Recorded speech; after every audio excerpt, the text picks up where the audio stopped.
저는 이렇게 케빈이 말씀 읽을 때만 참 감동하는데, 케빈 말씀 읽기 전에 딱 폼을 보세요. 우리는 쉽게 한국말을 읽지만 한국말이 여러분 이렇게 많이 난 느낌이, 제가 대학원 박사 때 히브리어를 공부하면 교수님이 히브리어 읽어보십시오 그러면 제가 이렇게 긴장하고 아르마 이렇게 이제 히브리어를 읽는데 그런 느낌입니다. 이렇게 정신을 집중하고 힘을 집중하여 읽어주는 우리 하나님, 케빈이 한국말 성경 봉독을 우리 하나님이 기뻐하실 줄 믿습니다. 아멘. 아멘이 안 나오네. 아멘. 예. 자, 지난주에 어떤 일이 하나 있었는데요. 지난주 제가 요새 월요일 저녁마다 그 소프트볼을 갑니다. 소프트볼 월요일 저녁마다 우리 교인들도 좀 있고 다른 분들하고 이씩 가는데, 소프트볼 해보셨어요? 소프트볼 경기 중에 제가 캐쳐였습니다. 캐쳐. 피처가 공을 던지면 공을 잡으면 캐쳐였는데, 공을 피처가 던졌는데 타자가 공을 빵 때렸는데 공이 직선으로 피처 얼굴로 갔어요. 제가 캐쳐니까 그대로 봤습니다. 공이 피처 얼굴로 던진 사람은 거리도 가깝잖아요. 피처는 공이 그대로 날아가더라고요.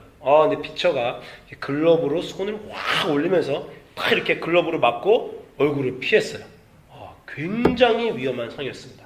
그 속도로 공이 날아간 걸 그대로 맞으면요, 정말 얼굴이 함몰되거나 죽을 수 있는 그런 상황이에요. 제가 옛날에 빙 돌려서 그냥 통 맞아봤는데도 얼굴이 혹이 이만큼 들었잖아요.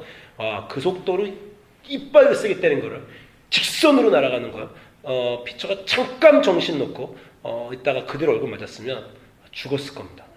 심판이 너무 놀라갖고 타자 그냥 아웃시켜버렸어요. 안전 문제로 그렇게 할 수도 있습니다. 타자 그냥 아웃시키고 그렇게 됐어요. 근데 수비가 끝나고 딱 들어오는데, 이제 다들 들어오니까 이제 다들 이제 피처 격려해주고, 이제 한 사람이 How was it? 이렇게 피처한테 물어봤어요. 너 그거 아까 공 날아왔을 때 가까스로 피했는데 너 어땠냐고. 그랬더니 피처가 사실 굉장히 좋은 분입니다. 내가 존경하고 굉장히 인격적으로 성숙하고 그런 사람인데, 이렇게 반농담을 했어요. How was it? 그랬더니 내가 인생에 그동안 한 모든 선행이 값으로 한꺼번에 내가 생명을 구함을 받았다. 이렇게 얘기를 본인이 하는 거예요. 근데 이 친구가 또 기독교인이거든요. 농담인 줄 알았지만 제가 순간적으로 저렇게 말하면 안 되는데 그렇게 생각을 했습니다.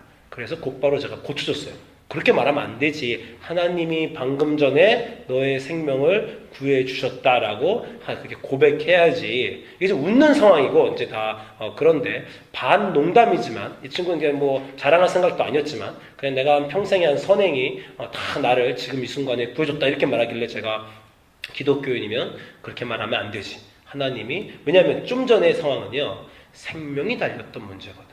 생명이 달렸던 문제에서 생명을 구해주신 하나님한테 영광을 돌리는 게 맞습니다. 그 친구가 그렇게 말하길래 제가 방금 그냥 저도 웃으면서 고쳐주긴 했는데 제대로 알아들었는지는 잘 모르겠어요. 그 친구만 그런 게 아니라 우리도 그런 실수를 가끔 합니다. 어떤 실수냐면 내 삶에서 하나님을 인정하지 않는 실수예요. 다른 얘기 또 하냐면, 이번엔 간단한 얘기지만, 지난주 부활절 예배 때, 그, Children Ministry 예배, 그 비디오 보셨죠? 됐다 재밌었죠? 예, 저 되게 재밌게 만들었고, 우리, 대학부의 그 주일학교 교사인 아떠가 만들었어요. 그래서 아떠한테 내가, 야, 너 그 비디오를 어떻게 만들었냐? 하나님이 너를 지켜주시고 인도하여 주셔서, 하나님이 너를 그것까지 다 만들게. 네가 주일학교 열심히 섬기니까, 하나님의 은혜로 이렇게 잘 만든 것 같다. 난 너무 잘 만들었다고 생각했거든요. 그렇게 얘기했어요. 근데 얘가 그냥, 그냥 이렇게 얘기했어요. 그러니까 계면적어해요. 하나님이 너를 사용하셔서 그렇게 위대한 일을 하셨다. 아동부 비디오 이렇게 잘 만들었다. 그때 그냥 계면적어 하더라고. 그래서 내가 다시 또 고쳐줬어요. 명심해라. 하나님이 너를 도와주셔서 너가 이렇게 큰 일을 하게 해주신 거야. 너가 그거 할 수 있었냐? 그랬더니 할 수 없었지. 그렇게 얘기하더라고요. 그래서 하나님 해주신 거 맞다. 꼭 배워라. 그랬더니 뭐 이렇게 대학생이 얘기하더라고요. 예, 우리 삶의 모든 일은 우리 하나님이 해주시는 것입니다. 여기서 아멘 또 나와야 돼요. 믿습니까? 아멘. 여러분이 건강한 몸도 하나님이 주신 거예요. 여기 나오게 주신 분도 하나님입니다. 여러분의 자녀가 있는 것도 하나님 탓이에요. 여러분의 인생에 기쁜 것 하나님이 주시는 겁니다. 여러분 된 것은 하나님이 주신 것이에요. 그것에 대해서 여러분 인정하셔야 됩니다. 인정하시는 것뿐만 아니라 하나님 감사합니다 라고 감사를 돌려야 되고요. 그리고 우리 하나님께 영광을 돌려드려야 됩니다. 그것이 기독교인의 인생에서 너무나 중요한 거예요. 그것을 우리가 실패하면 하나님의 우리의 삶의 창조의 이유를 실패하게 됩니다. 이게 작은 게 아니고요. 굉장히 큰 것입니다. 여러분 이사야서 43장 7절을 보면 이렇게 말씀하십니다. 내 이름으로 불려지는 모든 자 곧 내가 내 영광을 위하여 창조한 자를 오게 하라. 그를 내가 지었고 그를 내가 만들었느니라. 우리가 가끔 가다가 교회에서 그런 질문합니다. 하나님은 우리를 왜 만드셨습니까? 대답이 여러 가지 있어요. 우리를 사랑하시려고, 가족으로, 동역자로. 그런데 여기만큼 분명하게 인간의 창조 이유가 나오는 성경 구절이 없어요. 창조 이유가 나옵니다. 뭐예요? 내 영광을 위해 지었다라는 거예요. 인간은 하나님이 그분의 영광을 위하여 창조하셨습니다. 그러므로 인간으로서 본분은, 하나님께 창조된 인간으로서 본분의 가장 중요한 것은 하나님께 영광을 돌리는 것이에요. 여러분 하나님께 영광 돌리며 여러분의 인생을 살고 계십니까? 하나님께 영광을 돌리기 위해서는 내 모든 것을 인생에 하나님의 개입하심을 여러분이 인정하셔야 돼요. 좋은 것과 나쁜 것, 내가 한 것 같은 모든 것, 그러나 그 모든 것이 사실은 내가 한 것이 아니라 하나님이 하신 것이다. 구원도 하나님 때문에 받은 것이다. 내가 여기서 하나님을 믿고 있는 것도 하나님이 나를 그분을 믿게 하셔서 믿게 된 것이다. 여러분 그거 믿으셔야 됩니다. 아멘? 오늘 유난히 아멘이 안 나오는 것 같아요. 예. 사모님, 아멘? 예. 오늘 저하고 아침에 싸우셨나요? 왜 이렇게 분위기가 확 이렇게 다운돼 계셔? 저하고 안 싸우시고 아이들과 싸우셨나? 예, 아멘이 여러분 좀 나와주셔야 됩니다. 저는 장로교회 어렸을 때, 여러분이 다 아시겠지만, 장로교회 유명한 교리 중에는 프리데스티네이션이 있어요. 그쵸? 구원 예정설. 저는 그거 별로 마음에 안 들었습니다. 그죠? 구원이 어떻게 예정돼 있어. 우리가 나의 믿음과 나의 선한 일과 또 자유의지가 나의 구원에 개입돼야지 이렇게 생각했는데 나이를 진짜 먹었다고 느껴지는 게 나이를 먹고 보니까 인생에 너무 많은 실패를 하고 스스로에 대해서 실망한 일이 많다 보니까 구원이 예정돼 있어서 정말 다행이다. 이런 생각이 듭니다. 하나님이 나를 구원해 주시기로 나에게 예정하셔서 지금 나를 믿게 해주시고 하나님 앞에 나오시게 해주시지 않았더라면 하나님의 예정이 아니라 내가 산 인생으로 내가 하나님을 결정해야 했고 하나님을 따르기로 했었다면 나의 구원은 아마 이루어지지 않았을 것이다. 이런 생각이 제가 듭니다. 사람들이요, 하나님이 나의 구원도 주셨다. 하나님이 다 하셨다. 너의 인생의 모든 것은 하나님이 하신 것이다. 이거 인정하는 거 굉장히 사실은 힘들어합니다. 왜냐하면 인간에게는요, 내가 내 인생 내 것이고 나의 의로움이 내가 나를 드러내고 싶은 게 사실은 너무 강해요. 여러분 요한복음 6장 65절에 가면 예수님이 사역을 하다가 실패하신 장면이 한번 나와요. 예수님 뭐라고 말씀하시니까 예수님을 따르는 제자들이 다 떠나버렸어요.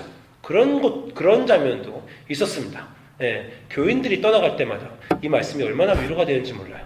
예수님도 교인들을 다 떠나보내셨구나. 그때 그 장면입니다. 뭐라 그러셨냐면 요한복음 6장 65절에 그러므로 전에 내가 너에게 말하기를 내 아버지께서 오게 하여 주지 아니하시면 누구든지 내게 올 수 없다. 너희들은 너희 스스로 온 게 아니라 내 아버지가 너희를 오게 주시지 않았다면 아무도 내게 올 수 없다. 아버지가 너희를 오게 주셔서 너희가 나에게 온 것이다. 예수님이 하나님의 주권을 선포하셨습니다. 그러자 그때부터 그의 제자 중에서 많은 사람이 떠나갔다는 거예요. 어떻게 내가 당신을 선택했고 내가 하나님 믿기로 했고 내가 예수님 따르기로 했지 어떻게 아버지가 하나님이 그렇게 해주셨단 말입니까? 라는 생각에 많은 사람들이 예수님을 떠나고 그와 함께 다니지 않았다. 이런 구절이 있습니다. 이만큼 사람들은 알게 모르게 하나님이 아니라 내가 내 인생을 결정하고 살았다라는 것에 대해서 굉장히 중요시 여기고 그렇기 때문에 하나님을 인정하지 못하고 하나님께 영광 돌리지 않는 삶을 사는 경우가 참 많이 있습니다. 오늘 구절은 출애굽기 14장 15절부터 16절이에요. 케빈이 읽었는데 아주 짧습니다. 모세 인생의 최고의 순간이죠. 지구 인류 역사상 이런 일은 없었어요. 그렇죠. 여호와께서 모세에게 이르시되 너 어찌하여 내게 부르짖고 있느냐. 바다 앞에 딱 섰어요. 애국 군사들이 막 쳐들어오고 있습니다. 백성들이 난리가 났어요. 그때 하나님 모세에게 말씀하시는 것입니다. 이스라엘 자손에게 명령하여 앞으로 나아가게 하라. 지팡이를 들고 손을 바다 위로 내밀어 그것을 갈라지게 하라. 하나님 이렇게 말씀하셨어요. 그래서 모세가 지팡이를 쫙 들고 그 유명한 10개의 영화에도 나오고 프린스 오브 이집트에 나오고 엄청난 일을 모세가 합니다. 정말 인류 역사상 인간이 지팡이를 확 들어서 바다가 반으로 쪼개지는 정말 이런 엄청난 대형 사건이 없었어요. 그런 엄청난 일이 일어났습니다. 그런데 제가 여기서 오늘 말씀을 왜 준비했냐면 오늘 말씀을 보면서 여러분에게 모세의 지팡이에 대해서 제가 여러분과 함께 얘기를 하나 할 거예요. 옆에 화면은 뭡니까? 옆에 화면은 제가 굉장히 좋아하고 여러분 상현씨 옆에 있는 영화 제목 뭐죠? 반지의 제왕, 로드 오브 더 링. 반지의 제왕 중에서도 제가 제일 좋아하는 장면이에요. 겐더프가 큰 동굴에서 거대한 악마가 걸어오자 다리에서 겐더프가 지팡이를 확 들고 뭐라고 했습니까? Paul, what did Gandalf say at this moment? Yeah. 저기 있군요. You shall not pass! 저 이 장면이 너무 멋있었어요. You shall not pass! 그러니까, 괴물 이름이 뭐였죠? 괴물이 탁 때리는데 다리가 무너지면서 괴물이 여기를 못 지나갔어요. 정말 이 마술사, 매지션 겐더프의 엄청난 일이, 그때 벌어집니다. 자, 모세의 지팡이와 겐더프의 마법의 지팡이는 차이점이 있습니다. 뭐냐면 겐더프의 마법의 지팡이는요, 이 완드라고 하는 거 해리포터에도 나오고 저 지팡이에 힘이 깃들여 있어요. 그래서 저 지팡이를 업그레이드하고 지팡이가 막 하얗게 되고 저 지팡이로 마술을 부리는 겁니다. 모세의 지팡이는 아무것도 아니었어요. 거기에는 아무 힘이 없었던 그냥 지팡이입니다. 그런데 하나님이 모세를 쓰시고 하나님이 그 지팡이를 통해서 모세의 지팡이를 통해서 힘을 쓰시게 하실 때 아무것도 아닌 모세의 지팡이를 위로 들었을 때 그때 바다가 갈라지는 겁니다. 하나님이 하셨어요. 그 하나님의 도구가 되었다는 겁니다. 모세가 그때 그걸 분명히 알았어야 되는데 그때 모세가 아마 어떤 실수를 하지 않았나. 지팡이를 확 들고 바다가 갈라지는 것을 보고 모세가 어떤 착각을 좀 하지 않은 것이 아닌가. 그런 생각이 제가 좀 들었습니다. 여러분 모세의 인생을 보세요. 혈기왕성했던 40세 이집트의 왕자였어요. 그때 40대 때 그의 손에 무엇이 들려 있었습니까? 칼이 들려 있었어요. 내가 이 칼로 뭔가 할 수 있다. 그렇게 생각을 했습니다. 그래서 이 칼로, 이 힘으로, 이 지위로, 내가 가진 능력으로 내 민족을, 내 동포를 자유롭게 해보리라. 그래서 자기 동포를 때리고 있는 이집트의 관원을 찔러 죽였어요. 혈기왕성했던 40대의 모세였고 그 손에 힘이 있었습니다. 여러분 20대 때, 30대 때, 40대 때 아직 내 손에 힘이 있고 내 다리에 힘이 있다고 생각됐을 때 그때 어떤 일을 하셨습니까? 모세도 어떤 일을 했어요. 근데 40세 때 그 칼로 사람을 찔러 죽인 그 손으로 아무것도 하지 못했죠. 찔러 죽이면서 도와줬던 그 사람이 네가 우리의 재판관이 되려느냐 그 말을 하고 모세가 사막으로 도망갔습니다. 40세 때 칼을 손에서 놓고 사막으로 도망가서 손에 뭘 쥐었습니까? 미디안 광야에 가서 목동이 됐어요. 목자의 지팡이를 쥐었습니다. 40세부터 80세까지 목동의 지팡이를 짚고 이집트의 왕자의 헐과 빛나는 칼을 들었던 그가 목자의 막대기를 들고 양을 으이 치면서 40년 동안을 살았어요. 자기 손으로 그 혈기왕성했던 힘으로 그 칼을 쥐었던 손으로 아무것도 할 수 없다는 것을 배우는 데에 40년이 걸렸습니다. 40년이 지나서 80세가 되어서 그 손에도 힘이 없고 그 손에 막대기가 아무것도 아닐 때 하나님 모세에게 나타나셨어요. 그래서 내 백성을 가게 하라. 모세가 뭐라 그럽니까? 보낼 만한 자를 보내소서. 내가 손에 힘이 있습니까? 그때 칼을 쥐었던, 백성에게 우렁차게 소리를 지를 수 있었던, 적을 찔러 죽일 수 있었던 그때 나를 쓰셔야지. 지금 이 볼품없는 막대기로 내가 뭘 할 수 있단 말입니까? 라고 모세가 보낼 사람을 보내소서 이렇게 얘기했죠. 그때 무슨 일이 났어요? 하나님이 그 지팡이를 던져봐라. 어떻게 됐습니까? 그 지팡이가 뱀이 됐어요. 마른 지팡이가 생명이 되는 놀라운 기적이 있었습니다. 다시 지팡이를 잡았어요. 뭐라 그러신 겁니까? 그 지팡이는 목자의 지팡이지만 내가 너를 쓰고자 하고 내가 그 지팡이에 깃들면 그 지팡이는 뱀도 될 수 있고 그 지팡이로 바다도 가를 수 있고 하늘도 가를 수 있고 200만 명이 되는 사람을 이끌어올 수도 있다. 이렇게 모세를 지팡이를 손에 쥐어주고 하나님이 보내셨습니다. 그 지팡이를 들고 모세가 엄청난 일들을 했어요. 10가지 재앙을 일으키고 그리고 드디어 바다를 갈랐어요. 바다를 바로 그 다음 순간을 보면 모세가 심지어 아말렉과의 싸움에서는 그 지팡이를 높이 들면 어떤 일이 벌어져요? 군사들이 이겨요. 지팡이를 내리면 전쟁에 집니다. 모세가 어느 순간에 착각하기 시작했어요. 내 손에 다시 힘이 돌아왔구나. 이 지팡이에 엄청난 힘이 깃들어 있구나. 이것을 들면 바다가 갈라지고 이것을 들면 전쟁에서 이기는구나. 그래서 모세가 착각을 하기 시작했어요.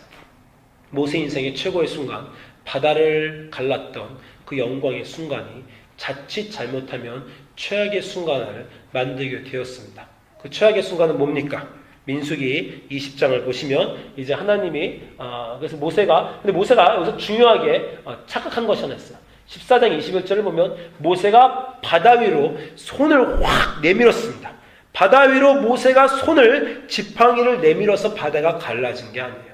왜 갈라졌습니까? 여호와께서 큰 동풍이 밤새도록 바닷물을 물러가게 하셔서 바닷물이 갈라진 거예요. 하나님의 권능이, 하나님의 바람이 바닷물을 가른 것이지 모세의 지팡이가 가른 것이 아닙니다. 모세가 지팡이 안 들었어도 하나님 바다를 갈르실 수 있었어요.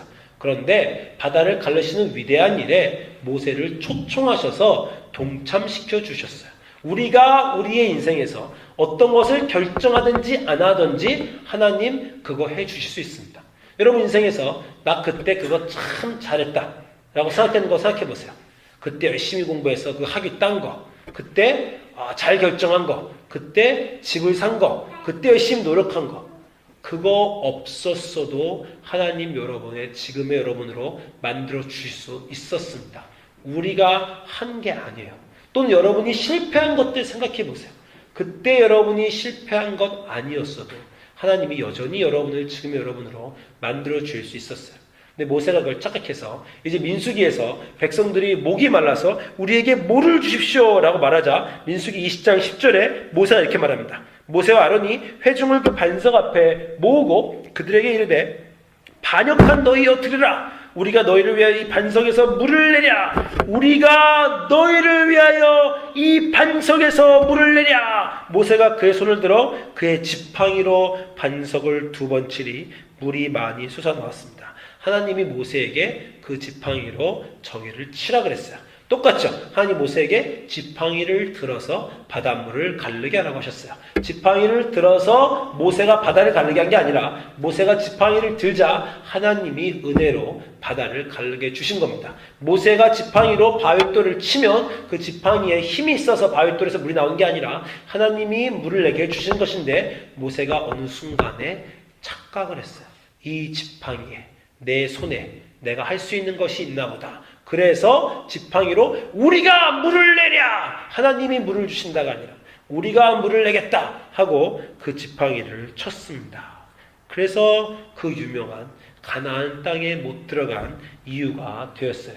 여호와께서 모세와 아론에게 이르시되 너희가 나를 믿지 아니하고 이스라엘 자손에서 어떻게 했어요? 내 영광을, 내 거룩함을 너희가 드러내지 아니한 거로 너희는 이 회중을 내가 준 땅으로 인도하여 들어가지 못한다. 너는 가나안 땅으로 들어가지 못한다라는 유명한 그 사건이 생겼습니다. 많은 사람이 이 구절을 보면서 궁금해요. 아유, 그렇게 열심히 하나님 섬기고, 바로의 이집트의 바로 왕과 싸우고, 그 험한 사막 광야에서 이집트 그 반역하는 백성을 이끌어낸 그 모세가 겨우 그 한마디, 내가 물을 내랴! 그 한마디 했다고 그 땅에 그렇게 들어가고 싶어 하는데 하나님 못 들어가게 하십니까? 그거 너무 하시는 거 아니에요?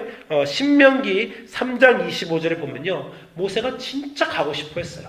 나이 80에 사역을 시작해서 40년 동안 사역하고 나이 120에 죽게 됐을 때 그 땅에 들어가지 못하고 죽게 된다 할 때 모세가 그렇게 빌었습니다. 빌고 기도했어요. 구하옵나니 하나님, 내가 당신을 섬겼는데 구하옵나니 나로 건너가게 하사 요단 저편에 있는 아름다운 땅, 내가 지금까지 40년 동안 그 백성을 이끌어온 그 아름다운 산과 네바논 땅을 나로 보게 하여 주시옵소서 라고 모세가 그렇게 기도했습니다. 하나님이 안 된다고 해요.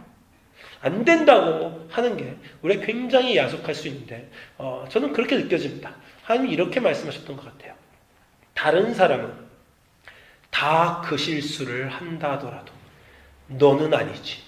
너는 그 실수를 하면 안 되지. 내가 너를 어떻게 키웠는데 40세 혈기왕성한 손에 칼을 쥐고 있던 너를 내가 그 손에 칼의 힘을 빼려고 너의 힘으로는 아무것도 할 수 없다는 것을 알려려고 40세 때부터 80세까지 광야에서 너에게 그거 하나 가르치려고 40년을 너가 아무것도 할 수 없다는 것을 가르치기 위해서 내가 너를 어떻게 키웠는데 그래서 내가 너를 키우면서 내가 오직 하나님만이 일을 하시며 하나님의 영광을 드러내라고 너를 이스라엘 사람들이 다 실패해도 너를 그래서 하나님의 영광을 왜 선택했는데 다른 사람은 아니어도 너는 그 실수를 하면 안 되지. 어떻게 네가 그 순간에 하나님께 나의 영광을 돌리지 않고 너에게 영광을 돌렸단 말이냐 라고 하나님이 모세에게 말씀하시는 것 같아요. 심지어 모세는 알아듣지도 못했어요. 신명기 3장 26절에 엽터가지도 모세는 못 알아들었어요. 뭐라 그럽니까? 여호와께서 너희 백성들아 너희 때문에 내게 진노해서 내 말을 듣지 아니하신다. 모세는 지금 착각하고 있는 겁니다. 지금도 자기가 왜 그 땅에 들어가는지 알지를 못해요. 하나님께 영광을 돌리지 않았다는 그것이 그거 뭐 대수라고 다른 많은 잘못된 게 있는데 겨우 그거 잘못된 것 때문에 내가 땅에 못 들어가나? 너희 때문에 못 들어가는 거야. 너희의 반응 때문에 내가 못 들어간다고 지금까지도 생각하고 있기 때문에 하나님이 가슴이 아파도 그 사랑하는 모세가 나로 그 아름다운 땅에 내가 지난 40년 동안 그렇게 미치듯이 주를 섬기며 헌신해온 그 땅에 나로 깃발을 꽂게 해주셨소서 하는데 너 아직도 못 알아들었다. 아직도 너는 제일 중요한 것, 내가 지금 너의 평생을 통해서 너에게 가르치고자 했던 그 단 한 가지, 너를 통해서 이스라엘 전 역사에게 가르치고자 했던 단 한 가지, 이스라엘 역사를 통해서 온 인류에게 내가 가르치고자 했던 그 단 한 가지, 너 아직도 못 알아들었다 라고 하나님 말씀하시는 겁니다. 그 단 한 가지, 여러분에게 알려주고자 하는, 여러분 평생에 지금까지 여러분의 인생의 실패와 좌절과 어려움과 고통과 기쁨과 그 우회함과 방황과 그 모든 여러분의 순간을 통해서 하나님이 여러분에게 딱 하나 말해주시고 싶어 하시는 그거 뭡니까? 너를 창조한 이유는 창조자인 나에게 영광을 돌리게 하려 함이다라는 거예요. 그거 하나 못하면 아무것도 우리 인생 아니라는 겁니다. 여러분, 하나님에게 영광을 돌리시는 삶을 살고 있습니까? 마지막 하나님에게 영광을 돌려보신 건 도대체 언제예요? 제가 이 말씀을 준비하다가 회개를 했습니다. 회개를 하려고 했어요. 그렇지. 영광 돌리는 게 이렇게 중요해. 내가 마지막 영광 돌리기를 실패한 때는 언젠가? 혹시 내가 하나님이 하셨는데 내가 한 것처럼 의기양양하게 사람들 앞에서 혹시 뽐낸 적 있나? 기억하고 회개해야지 라고 제가 기도했습니다. 기도하면서 이렇게 생각했어요. 주님, 제가 언제 하나님께 영광 돌리기를 실패했습니까? 회개하고 싶습니다. 기억나게 해주세요 라고 제가 기도를 시작했는데 기도의 끝이 이렇게 됐습니다. 도대체 영광을 돌려본 적이 단 한 번이라도 내 인생에 있단 말인가? 늘 내가 잘난 줄 알았지. 늘 거기에 내가 있었지. 기도를 하는 순간에도, 사람들에게 말씀을 전하는 순간에도, 그 어떤 순간에도 거기엔 내가 있었지. 내 인생 전부를 통해서 나만 있었지.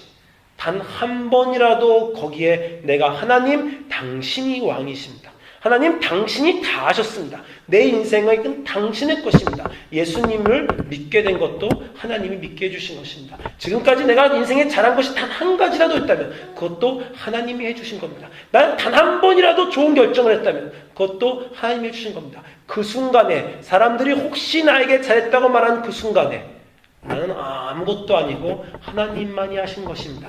단 한 번이라도 내 인생에 하나님을 중심에 놓고 하나님께 영광을 드려본 적이 있던가 라는 생각을 제가 하면서 단 한 번도 없구나 라는 그런 회개를 했습니다. 단 한 가지 너희를 창조한 이유, 너희가 나에게 영광을 돌리라는 거예요. 하나님을 여러분의 삶에서 인정하십니까? 그분이 계심을 믿습니까? 여러분 삶에서 일어나는 모든 일들은 하나님이 하신다는 것을 믿습니까? 그래서 그 모든 역사가 하나님이 주인이시라는 것을 믿고 그분에게 여러분은 마음 깊은 곳에서 영광을 돌리십니까? 자, 한 가지 이 구절을 준비하다가 또 한 가지 궁금하던 것이 하나 풀렸어요.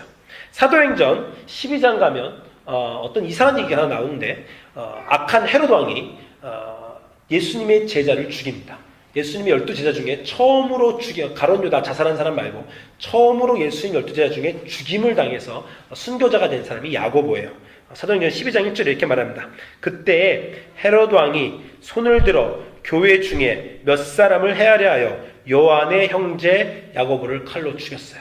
악한 왕이 그 예수님의 사랑스러운 제자 11명밖에 안 남았는데 그 중에 야고보를 손에 죽이고 그 죽인 다음에 유대인들이 이 일을 기뻐하는 걸 보고 베드로도 죽이려고 잡아서 감옥에 넣습니다. 자, 이 구절을 읽을 때마다 그 생각이 들어요.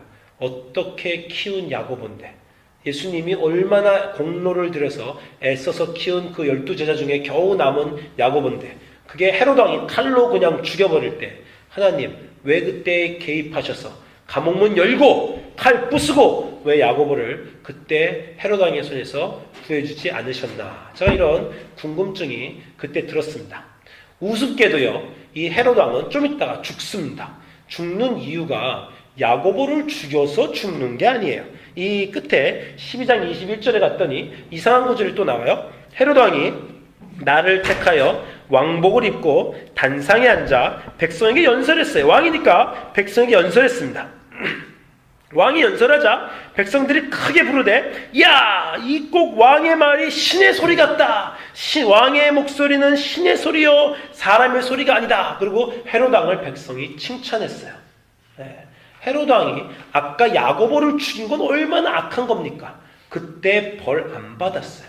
근데 아주 쉬운 문제로 벌을 받았습니다. 백성이 신의 소리라 그랬더니 12장 23절에 헤롯이 영광을 하나님께 돌리지 아니하므로 주의 사자가 그를 쳐서 벌레가 먹어 죽었다는 거예요.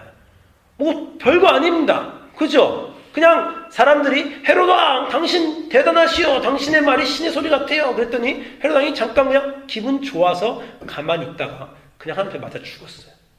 야고보를 칼로 죽일 때도 안 죽였던 그 헤롯 왕을 왜 죽였다고요? 하나님께 영광 돌리는 게 실패해서 그때 죽었다는 겁니다.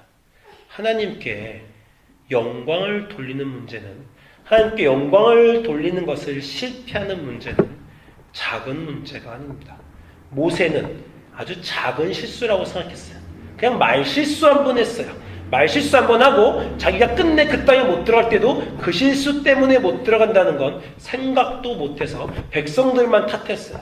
그런데 하나님은 너가 내게 영광 돌리기를 실패했다. 다른 사람은 아니어도 너는 실패하면 안 되는데 하고 모세를 그 땅에 안 들여보내셨습니다.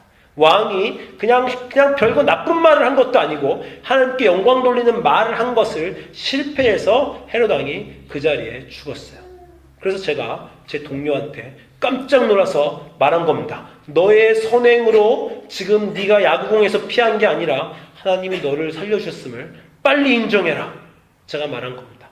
그리고 여러분, 얼마나 많이 우리는 하나님께 영광 돌리는 것을 실패하는 삶을 살았습니까? 그게 우리 인생이죠.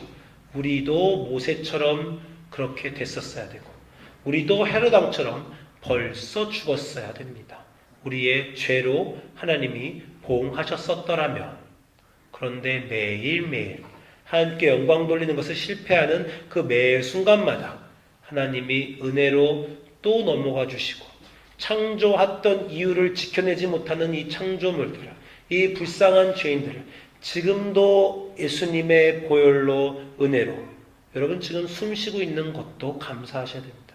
숨 쉬고 있는 것도 영광 돌려드려야 돼요. 나 벌써 내 죄로 죽었어야 되는 그런 사람인데 지금도 생명 주시고, 지금도 여기 나와서 예배드리게 해주시고, 지금도 두 발로 걸어다닐 수 있게 해주시고, 지금도 내가 사랑하는 사람들 보면서 웃게 해주시고, 지금도 맛있는 음식 먹게 해주시고, 지금도 자녀들과 갈등도 하고 화도 내고 한순간 한순간 내 집에서 살게 해주신 하나님 감사합니다. 하나님 영광 돌립니다. 하나님께 영광 돌리는 그 단 한 가지, 실패하지 않으면서 사는 우리 주님의 진정한 제자들 되시기를 주님의 이름으로 축원합니다. 기도하겠습니다.